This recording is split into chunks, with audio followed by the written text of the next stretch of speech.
Welcome to UGC lecture series on computer science. We are going to discuss about the topic on cloud computing. In this episode, we are going to discuss about the differences between data, information, knowledge and wisdom. What is data?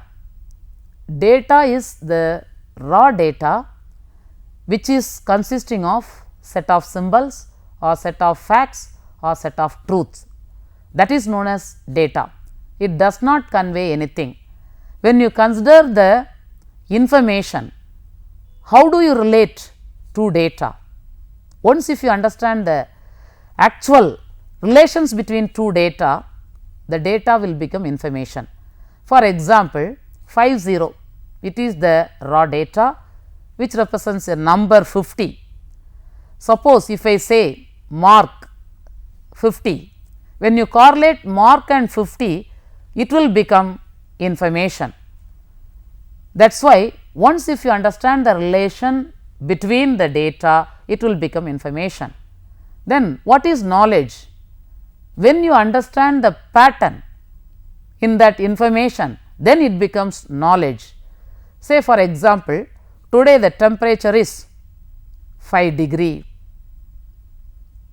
Today the temperature is 30 degrees. What do you infer out of these two information? Temperature 5 degrees, it represents winter season. Temperature 30 degrees, it represents summer season. Based on the pattern of the temperature, you say it is winter or summer. So, once if you identify the pattern of the information, you are able to infer the knowledge, that is known as knowledge. Then what is wisdom? If you understand the principles behind that knowledge, then it will become wisdom. For example, during the summer it is very hot. Why? The sun is closer to earth. During winter it is very cold because the sun is far off. This is the scientific reason for the temperature differences. Like that, wisdom is giving the principle. You can compare the spiritual literature, they are giving so many philosophies. Once if you practice, you can understand all those philosophy. So, the wisdom can be reached once if you understand the scientific reason behind the particular truth or the philosophical reason for so many facts, that is known as wisdom. So, from data to information, you should understand the relationship. From information to knowledge, you should understand the pattern.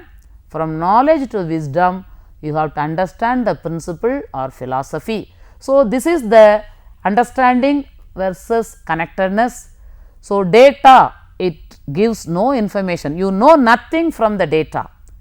Information gives what part of it, knowledge gives how part of it, wisdom gives why part of it. This is also another interesting slide representing the understanding versus the context.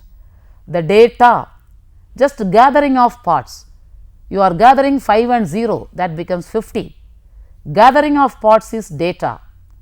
Information, connection of parts, when you find out the relationship, that becomes connection of parts, then it is information.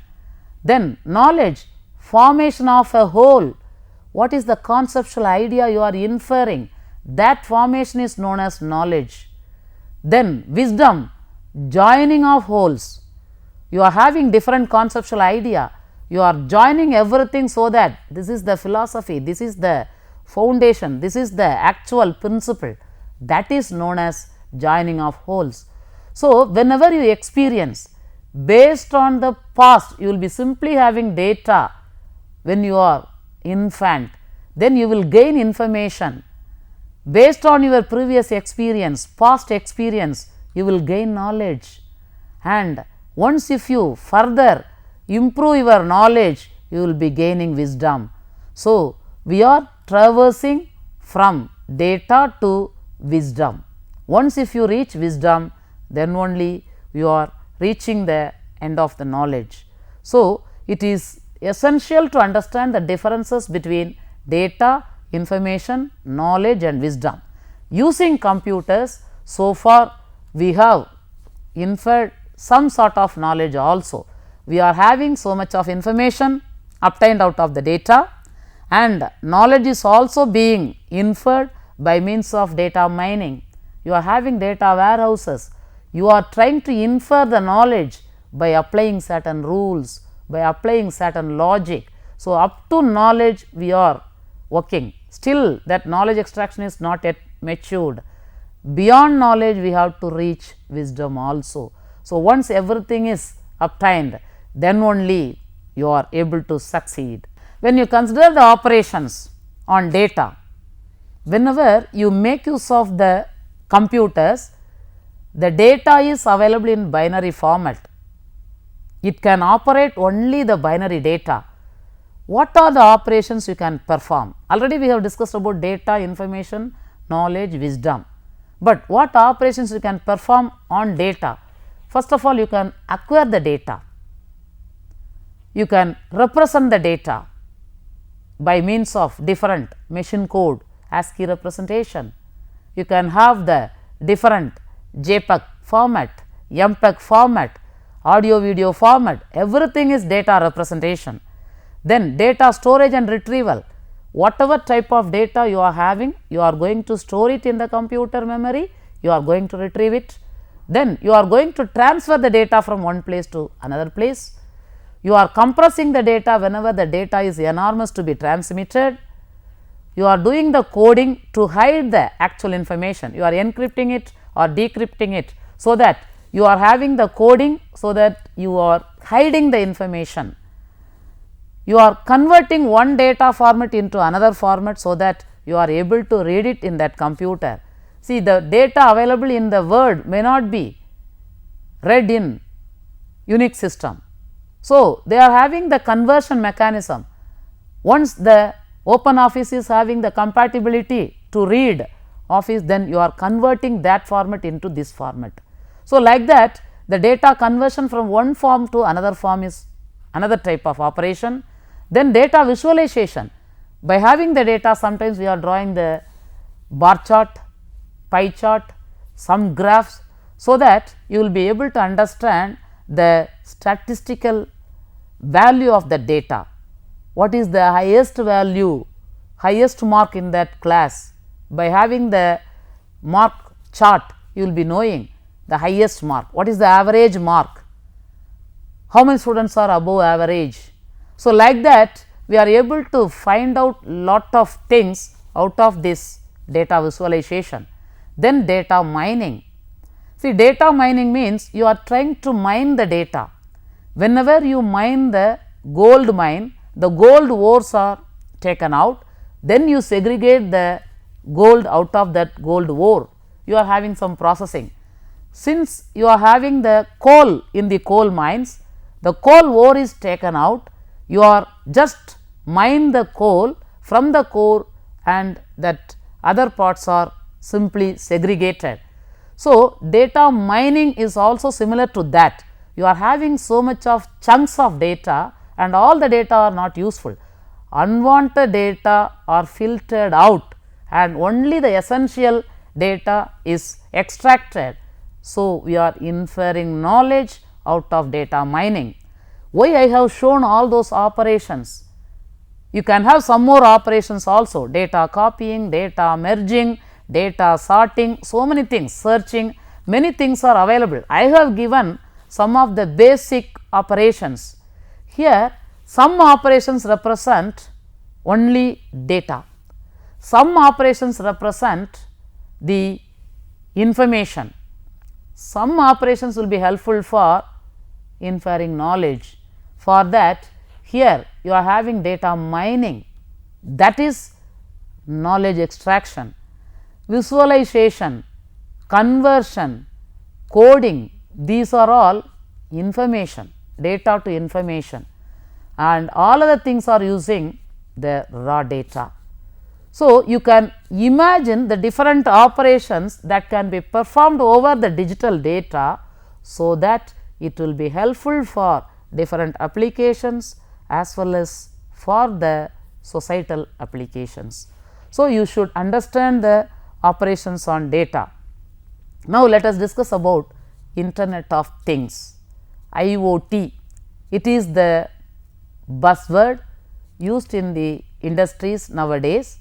Since internet is very much popular, we are talking about Internet of Things. Internet of Things is already here. This is the prediction. The source is Cisco IBSC 2011. The actual picture is depicting the connected devices per person. In the year 2020, you will be having 6.58 devices connected to individual person. The total population will be 7.6 billion, connected devices will be 50 billion. Is it possible? Yes, it is possible. See, according to the prediction in 2015, per person you will be having 3.47 devices connected to an individual. Now, it is 2013. How many devices are connected to you? You are having your wristwatch, in which some of the connectivities are possible. You are having the mobile phone, which is connected to internet. You are having the camera, which is connected to internet. You are having the audio video files played. You are having the laptop. You are having the iPad or Kindle or so many electronic gadgets, tablet. Right now, you are having more than 4 connected devices, in the year 2013 itself, whereas they have predicted that by 2015 connected devices per person will be 4. So, from this you can understand, by 2020 you will be having more than 7 devices connected to individual person. So, Internet of Things is already here. Once if you are connected, the data can be converted into information, information can be converted into knowledge, then let us think of converting into wisdom also. What is Internet of Things? There are lot of definitions. Just you can go through the definition. According to Wikipedia, the Internet of Things, also called the Internet of Objects, refers to a wireless network between objects. Usually the network will be wireless and self configuring, such as household appliances. According to WSIS 2005, by embedding short range mobile transceivers into a wide array of additional gadgets and everyday items, enabling new forms of communication between people and things and between things themselves. By communicating across persons, by communicating across the different objects, you are able to do some fruitful action. The term Internet of Things has come to describe a number of technologies and research disciplines that enable the internet to reach out to the real world of physical object.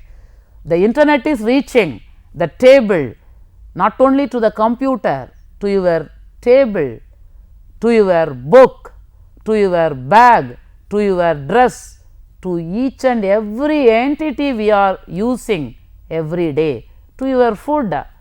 You want to eat hot food, automatically once that vessel is connected to the internet, the temperature is sensed. If it is cold, then automatically it will be heated. So, like that you are having lot of mechanisms to be evolved once the different items are connected together. Now, when you are in the office, you want to start by using the cloud computing. Before you reach, you want to have your coffee ready, you can just have a click by using your mouse. The instruction will be passed on to the device which is available there. Coffee maker will be automatically preparing the coffee. Once if you reach home, you can have a sweet coffee. Let us have a break.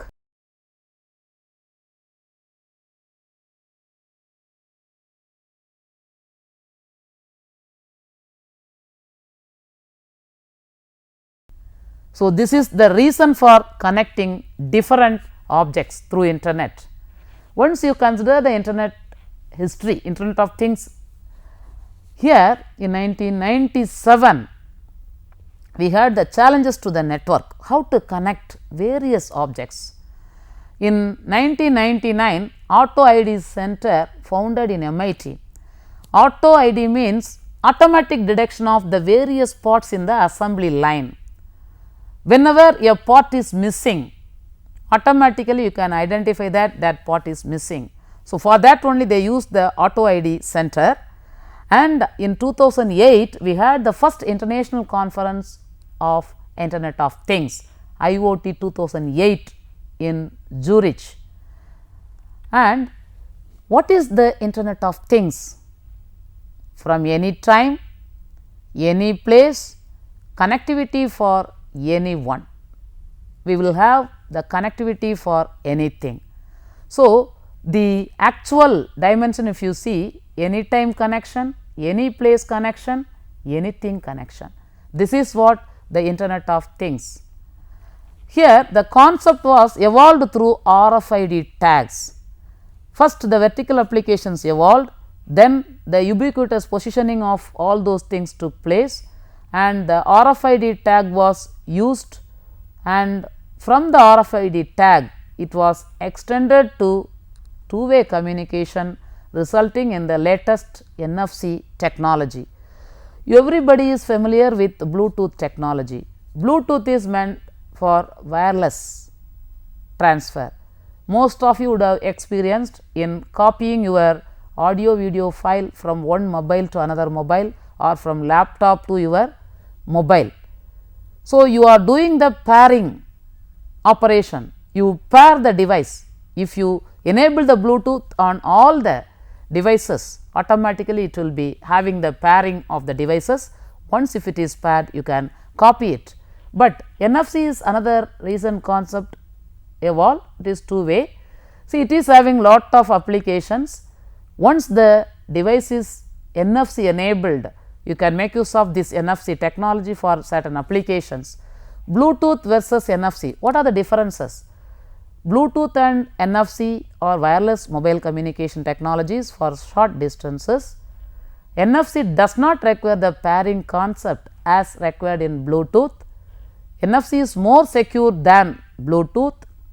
The maximum distance covered in Bluetooth is 100 meters, NFC is covering only 20 centimeter.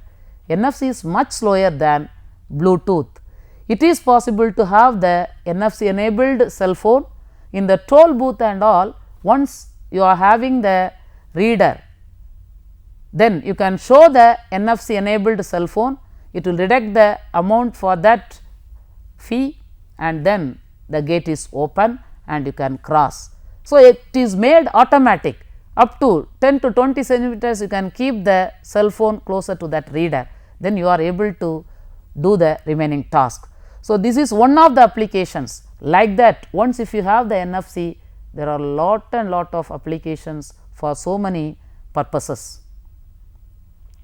Now, in the Internet of Things, we have started with RFID, and it is used for locating the distant objects, the presence of the particular person in a particular location, all those things are happening. Now, telepresence and teleoperations are the recent trends using Internet of Things. Here, when you consider the characteristics, you are having the flexible structure. By having the Internet of Things, you are having the flexibility. Semantic sharing is possible. In the meaningful way, we can share the things based on the various things you have reached. Then complex access technologies are possible, that is, it is possible to access so many complex items. It is event driven. Whenever some event occurs, then you can initiate some other operation. Then it is possible to have ambient intelligence also. Based on the condition, intelligent decisions can also be made. These are the various characteristics. Why should we go for Internet of Things? First, you can have the dynamic control of industry and daily life.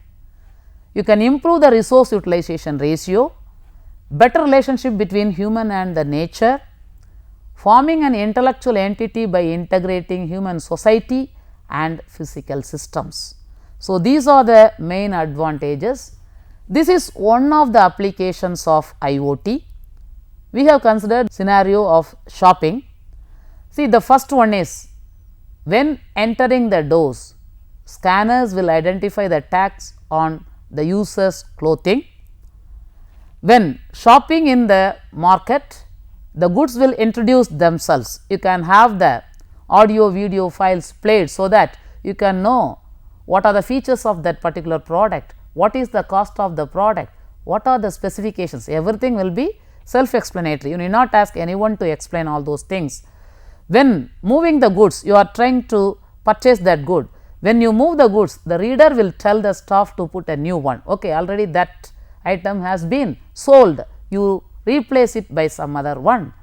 Once if you pay for the goods, the microchip of the credit card will communicate with the checkout reader.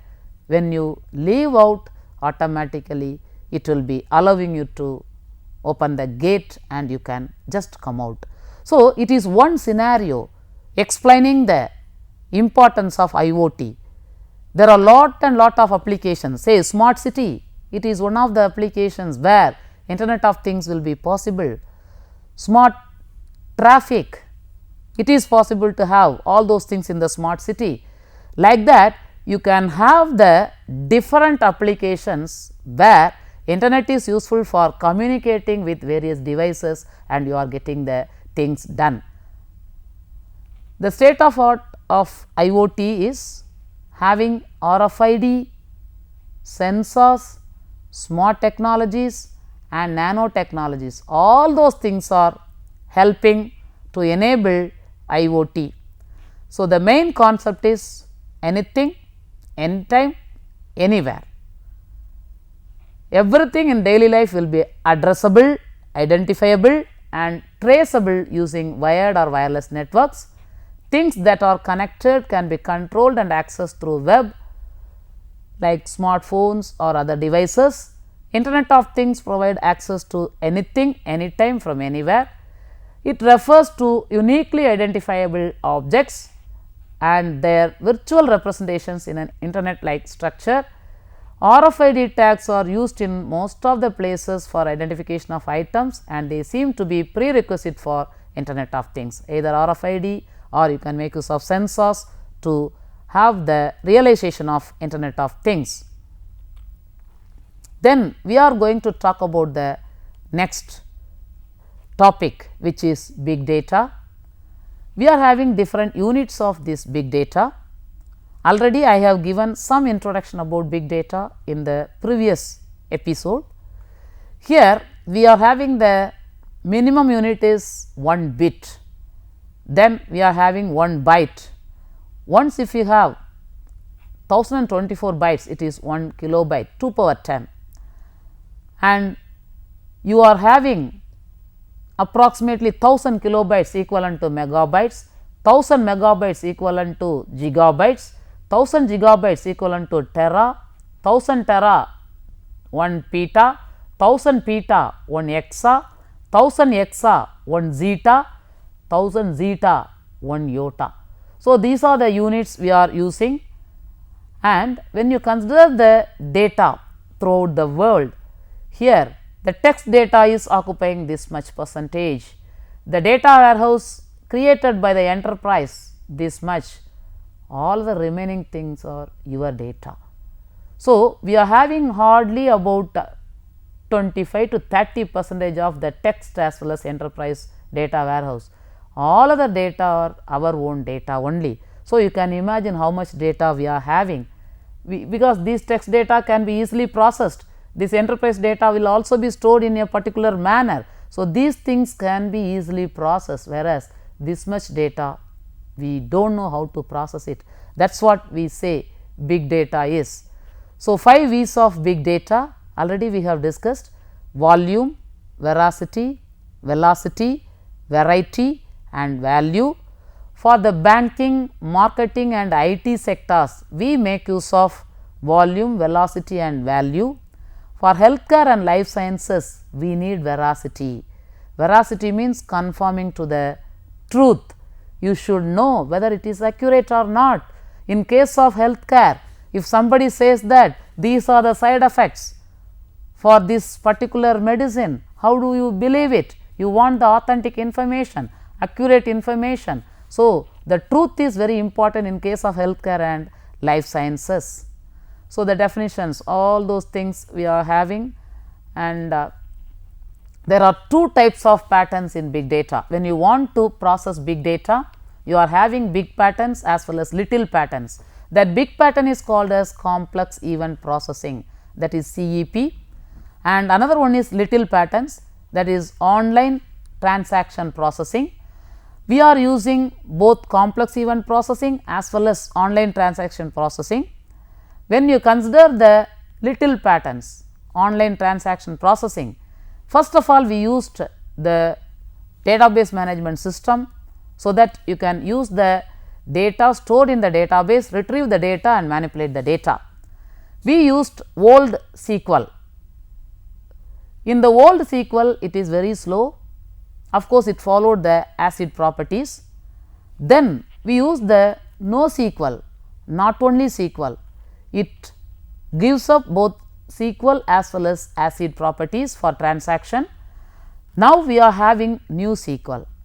It retains both SQL as well as ACID properties, and we are going for the new architecture based on the new SQL.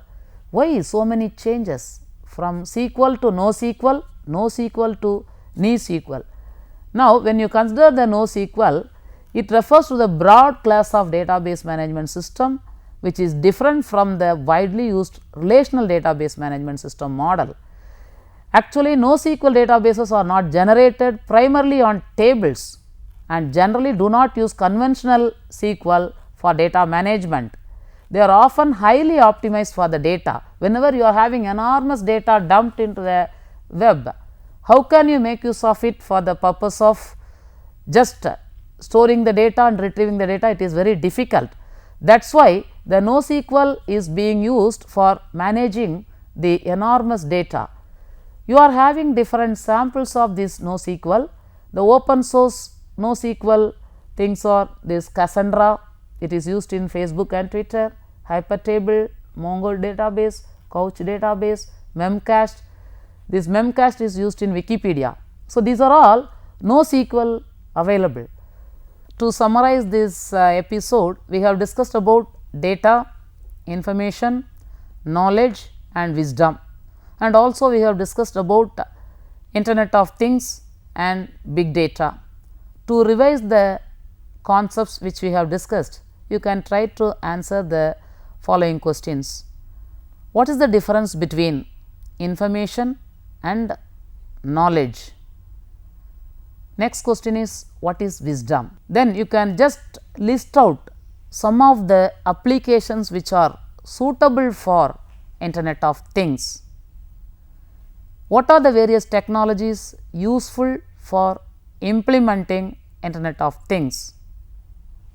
What are the limitations of IoT? What is big data? What are the patterns used for processing big data?